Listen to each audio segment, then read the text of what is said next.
करण्याचा प्रयत्न चाललाय। पेपर फुट होते हे चुकीचं आहे, हे योग्य नाही आहे, हे चुकीचं आहे। या ठिकाणी 1 लाख लोकांना जर नियुक्ती मिळत, बाबा बोलू द्या हे युवांचा भविष्याचा विषय, युवांच्या भविष्याचा विषय। आम्ही चुकीचं काय बोलत नाही, रोहित दादा, अध्यक्ष महोदय याच्यामध्ये आपण जर बघितलं, साहेब जाधव साहेब बोलू द्या ना, देशमुख साहेब 2 मिनिटात संपवतो देतो साहेब लगेच। अध्यक्ष महोदय या प्रश्नामध्ये जर आपण मेन पॉइंट बघितला तर तो पेपर फुटीच्या बाबतीत आहे। अध्यक्ष महोदय इथं गृहमंत्री साहेब इथं बसलेले आहेत, त्यांना पॉइंटेड प्रश्न जो माझा असणार आहे तो म्हणजे एकतर पेपर फुटीचा कायदा यावा यासाठी युवा असतील, विद्यार्थी असतील, आम्ही सुद्धा आंदोलनं केलेली आहेत। 800 किलोमीटर तिथं चाललेलो आहे, मुख्यमंत्री साहेबांना भेटलेलो आहे, उपोषण तिथं त्या ठिकाणी केलेलं आहे।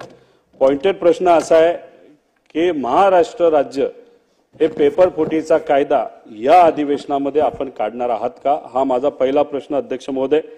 कारण का सार्वजनिक बांधकाम घ्या, तलाठी भरती घ्या, महाराष्ट्र जलसंपदा विभाग घ्या, मुंबई उच्च न्यायालय घ्या, या सगळ्यामध्ये बोलतो ना, या सगळ्यामध्ये अध्यक्ष महोदय या राज्यामध्ये पेपर फुटलेले आहेत। केंद्र सरकारने जो कायदा आला, केंद्र सरकारचं स्वागत करतो, अभिनंदन करतो, आभार व्यक्त करतो। अध्यक्ष महोदय त्याच्यामध्ये सुद्धा काही त्रुटी आहेत, पण जेव्हा आपण कायदा आणू त्याच्यावर जेव्हा चर्चा होईल त्याबद्दल आम्ही नक्कीच बोलू।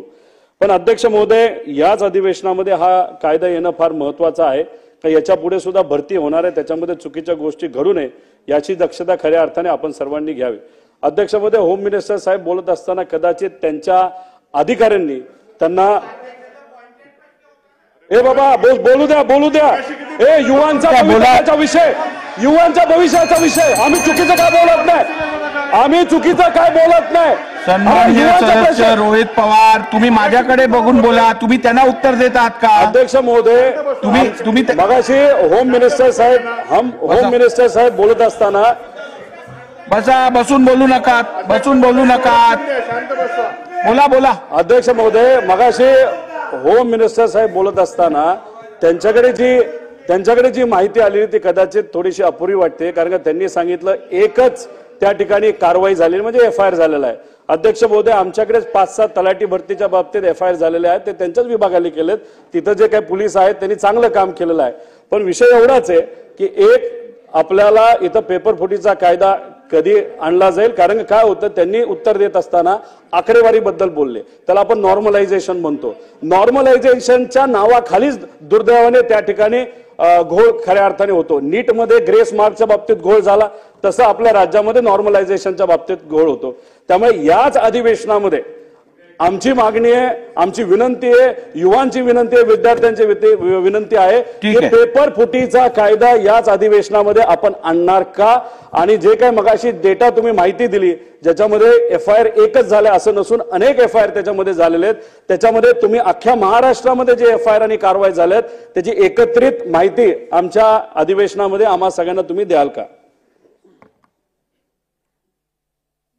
माननीय अध्यक्ष महोदय, मी पेपर फुटीच्या संदर्भात जो FIR झाला त्या संदर्भात सांगितलं, तलाठीच्या भरतीच्या संदर्भात जे काही त्या ठिकाणी विषय झाले होते ते उत्तर चुकले होते, ज्यांनी पेपर सेट केले त्यांचेच उत्तर चुकले होते आणि म्हणून त्या ठिकाणी नॉर्मलायझेशन झालं आणि ती परीक्षा आपण रद्द केली आणि नव्याने घ्यायचं ठरवलं, त्यामुळे तो विषय झालेला नाही। त्या ठिकाणी मी आपल्याला स्पष्टपणे सांगू इच्छितो, कुठली गोष्ट लपवण्याचं कारण नाही आहे।